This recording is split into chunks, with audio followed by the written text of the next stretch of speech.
Hello, नमस्कार दोस्तों। एक बार फिर से आप सभी का स्वागत है हमारे यूट्यूब चैनल मैथ्स थिंकर्स पे। दोस्तों, इसमें हम आप लोगों के लिए काफ़ी इंपॉर्टेंट टॉपिक जो है लेके आए हैं। इसमें हम लेके आए हैं आप लोगों के लिए जो AF CAT का जो दूसरा पेपर हो रहा है इस साल का 2020 का 3 अक्टूबर 2020 को जो हुआ था, उसमें सेकेंड शिफ्ट जो था उसके सारे 25 क्वेश्चन जो जनरल अवेयरनेस से पूछे गए हैं, 25 के 25 क्वेश्चन बिल्कुल 100% जो है श्योरिटी के साथ जो है हम लेके आए आप लोगों के लिए विद सॉल्यूशन। उसका हम सॉल्यूशन बताएंगे, सारे क्वेश्चंस को एक्सप्लेन करेंगे। तो दोस्तों, इसमें हमारी टीम का काफ़ी सहयोग रहा है और इसमें एक हमारे साथी हैं गुंजन श्रीवास्तव, उनका भी काफ़ी सहयोग रहा है, तो मैं उनको धन्यवाद ज्ञापन करता हूं। और दोस्तों, बाकी हमारी टीम के जो भी मेंबर्स हैं सबको जो है सबका काफ़ी सहयोग रहा है। तो चलिए दोस्तों, इसमें हम शुरू करते हैं, देखते हैं कि वो कौन सा 25 क्वेश्चन पूछा गया था हमसे सेकेंड शिफ्ट में जो 3 अक्टूबर को पेपर हुआ है। और इससे जो है जो आगे वाले पेपर हैं वो आज 4 का हो या फिर 5 का हो, जो भी बच्चे जो जाने वाले हैं वो कृपया करके देख के जाएं कि किस टॉपिक से कितना क्वेश्चन पूछा जा रहा है और क्या लेवल है इनका। ठीक है, तो जरूर देखें आप सभी। और जो लोग पेपर दे के आए हैं वो कृपया करके मिला लें और हमें कमेंट बॉक्स में बताएं कि आपके 25 में कितने क्वेश्चन सही हैं। ठीक है, चलिए दोस्तों, तो हम शुरू करते हैं। जैसा कि आपको दिख रहा है, पहला क्वेश्चन कह रहा है कि रूलर ऑफ स्लेव डायनेस्टी अर्थात गुलाम वंश का संस्थापक कौन था। सॉरी, संस्थापक नहीं पूछा गया, यहाँ पे शासक पूछा गया कि गुलाम वंश का शासक कौन था। ठीक है, तो जिस तरह से ऑप्शन दिया गया था, तो ऑप्शन में आपको इल्तुतमिश दिया गया था जो कि गुलाम वंश से रिलेटेड हैं। ठीक है, बाकी लोग जो थे वो गुलाम वंश से नहीं थे। चलिए सेकंड क्वेश्चन देखते हैं। कह रहा है कि who passed Indian independence act 1947।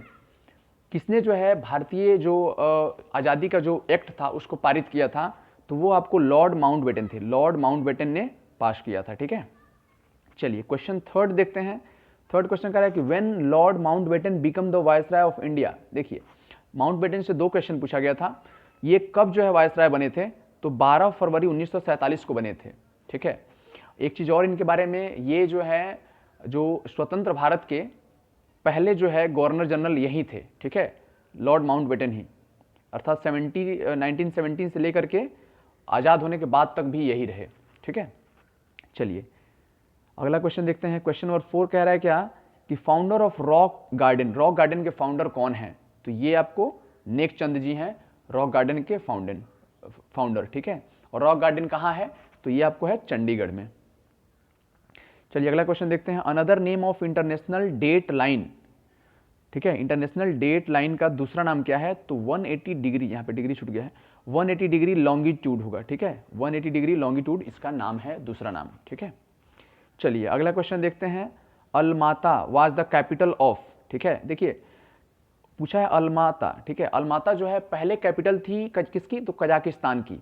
तो ऑप्शन में आपको अलमाता ये कजाकिस्तान दिया गया था। ठीक है, ये भी, लेकिन आजकल जो है आप ध्यान देंगे कि आजकल जो है इसका नाम चेंज कर दिया गया, क्या नूर सुल्तान रख दिया गया है, जो वहाँ के पहले जो है एक फेमस आदमी थे, वहाँ के राजा थे, उनके नाम पर जो है अब कहीं ना कहीं रख दिया गया है जो कैपिटल है, अर्थात अलमाता का नाम चेंज करके अब का क्या कर दिया गया है, नूर सुल्तान कर दिया गया है। ठीक है, तो ऑप्शन हमारा क्या हो जाएगा, कजाकिस्तान आंसर था। चलिए आगे देखते हैं। ब्यूफोर्ट स्केल मेजर्स, जो ये स्केल है ब्यूफोर्ट, वो क्या मेजर करता है, तो ये विंड स्पीड को मेजर करता है। ठीक है, तो ये क्लियर हो गया, ये आपको क्वेश्चन पूछा गया था। चलिए अगला क्वेश्चन देखते हैं। अगला क्वेश्चन था कि इंडियाज फर्स्ट इंडिजिनस एयरक्राफ्ट, तो ये आपका आंसर हो जाएगा क्या, INS विक्रांत। INS विक्रांत जो है इसका आंसर हो जाएगा कि जो पहला आपका इंडिजिनस एयरक्राफ्ट था इंडिया का। ठीक है, अगला क्वेश्चन देखते हैं। कह रहा है कि ऑथर ऑफ गुलिवर्स ट्रेवल्स, ये काफ़ी फेमस जो है नोवेल है और इसके ऑथर कौन है, तो इसके ऑथर हैं जोनाथन स्विफ्ट जी हैं। ठीक है, तो ये काफ़ी फेमस नोवेल है, बहुत लोग इसमें पढ़े भी होंगे, तो ये जोनाथन स्विफ्ट जी का लिखा हुआ है।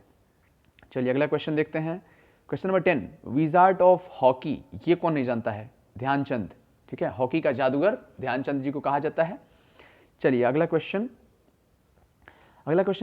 पूछा गया कि France cedes to India in full sovereignty the territories of the establishments of. अच्छा, देखिए फ्रांस ने जो है इंडिया को जो है कौन से जो टेरिटरीज हैं उनको सौंपा था आज़ादी के बाद। ठीक है, तो यहाँ पे आपको दिख रहा है क्या, पौंडीचेरी, करिकल, माहे और यनम। ठीक है, ये 4 चीज सौंपा गया था, फ्रांस ने जो है इंडिया को 4 सौंपा था।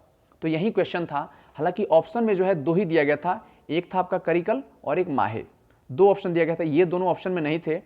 अदर जो आपका ऑप्शन है वो था, एक दमन था, एक दीव था, और दो ऑप्शन ये था करिकल एंड माहे, ठीक है। तो यही आपका आंसर था, और एक चौथा ऑप्शन जो था वो आपको नॉन ऑफ दीज था, ठीक है। तो हमारा करेक्ट आंसर जो था वो करिकल एंड माहे था। इसमें से चारों जो है कोई ऑप्शन में हो सकता था, बट जो है यहाँ दो ही दिया गया था, ठीक है। तो आपको ध्यान रखना है क्या हो जाएगा, करिकल और माहे, यही दोनों आंसर हो जाएगा हमारा, ठीक है। आंसर जो था यही था।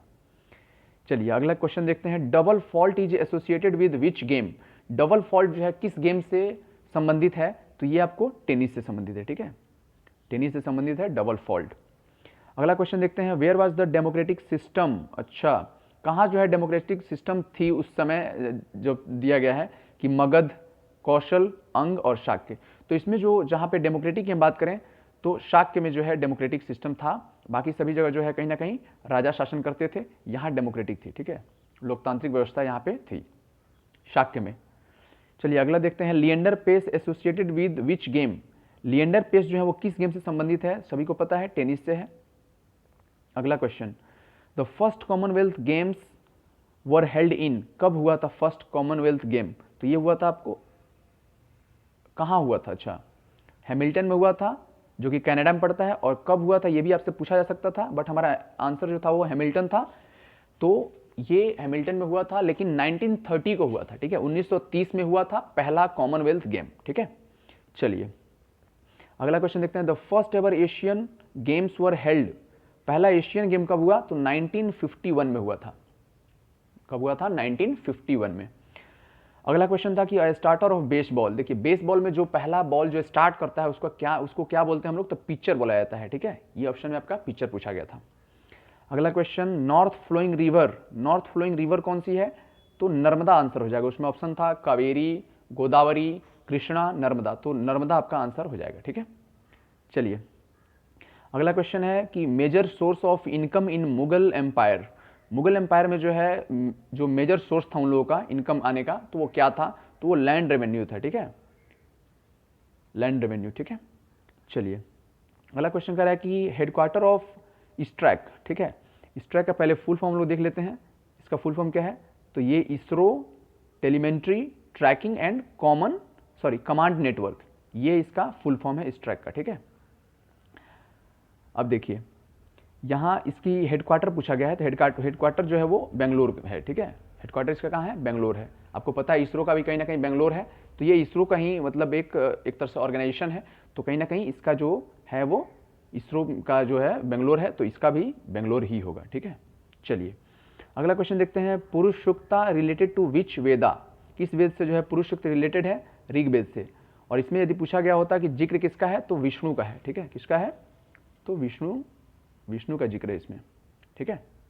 चलिए अगला क्वेश्चन देखते हैं कि best quality of iron ore. Best quality of iron ore पूछा गया था आपसे, जिसका आंसर हो जाएगा क्या, हेमाटाइट हो जाएगा, ठीक है। देखिए इसका यूज जो है, जैसे आप जो भी स्टील वगैरह बनाने में जो आयरन का यूज होता है, तो वो हेमाटाइट का ही ज़्यादातर यूज होता है, इसलिए इसको जो है बेस्ट क्वालिटी ऑफ आयरन बोलते हैं, ठीक है। एक और चीज़ ध्यान दे दीजिए, क्या इसके साथ साथ आपको बता दें कि हाईएस्ट आयरन कंटेनिंग ओर यदि पूछेगा तब आपका मैग्नेटाइट हो जाएगा। ध्यान रखेंगे कि यदि बेस्ट क्वालिटी, जैसे आपको मान लीजिए कि लोहा से जो भी कुछ बनाया जाता है, कोई भी आपको बनाने में, किसी चीज़ को बनाने में यूज आता है लोहा, तो वो सबसे ज़्यादा यूज आता है आपका हेमाटाइट का। सबसे ज़्यादा किसका यूज आएगा, तो आपको हेमाटाइट का यूज आएगा। लेकिन वहीं हम बोले कि जो भी इसके ओर हैं उसमें सबसे ज़्यादा किसमें आयरन का मतलब कि सब्स्टिट्यूट होता है, किसमें होता है, तो वो मैग्नेटाइट में होता है। आपको कितना होता है, तो 72.4% मैग्नेटाइट में होता है। वहीं हम हेमाटाइट की बात करें तो 69.9% होता है, ठीक है। तो अर्थात हमारा क्वेश्चन जो था वो था कि बेस्ट क्वालिटी ऑफ आयरन क्या है, मतलब कहने का था कि कहाँ पे सबसे ज़्यादा किस आयरन के ओर का यूज किया जाता है, तो हमारा आंसर क्या हो जाएगा, हेमाटाइट हो जाएगा, ठीक है। लेकिन वहीं हाईएस्ट आयरन कंटेनिंग आपसे पूछेगा क्वेश्चन कभी भी, तो आप मैग्नेटाइट करेंगे, ठीक है, ध्यान रखें। चलिए अगला क्वेश्चन कह रहा है कि at where same temperature all year round.